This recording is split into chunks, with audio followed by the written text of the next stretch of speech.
நண்பர்களுக்கு வணக்கம். இன்னைக்கு நம்ம எதை பத்தி பார்க்க போறோம்னா இந்த கோழிகளுக்கு மண்குளியல். இப்போ வந்து பாத்தீங்க அப்படின்னா, இப்போ நீங்க ஒரு கோழி பண்ணை வச்சிருக்கீங்க அப்படின்னா அந்த கோழிகளுக்கு வந்துட்டு ஒட்டுண்ணி தொந்தரவுகள் இருக்கும். அதாவது கோழி பேனா இல்லாட்டி வேற ஏதாவது உண்ணிகள் தொந்தரவு இருக்கும். அதுக்கு வந்துட்டு நம்ம செயற்கை முறையா வந்துட்டு பூடெக்ஸ் மருந்தை வாங்கிட்டு அதை வந்துட்டு ஒரு வாளியில தண்ணி ஊற்றி ஒரு 3 லிட்டர் தண்ணி ஊற்றி அதில் ஒரு 10 மில்லி ஊற்றி நம்ம மூலிகை எடுக்க சொல்லுவாங்க. இது ஒரு முறை.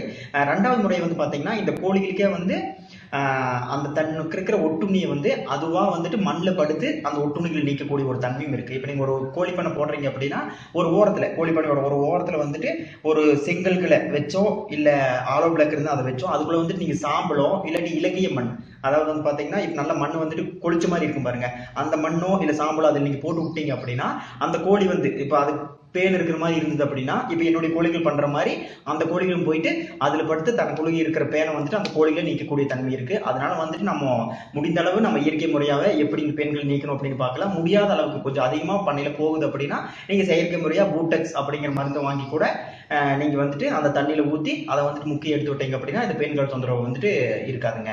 மேலும் இந்த சேனல் உங்களுக்கு பிடிச்சிருந்தது அப்படின்னா சப்ஸ்கிரைப் பண்ணுங்க, கமெண்ட் பண்ணுங்க, லைக் பண்ணுங்க. நன்றி.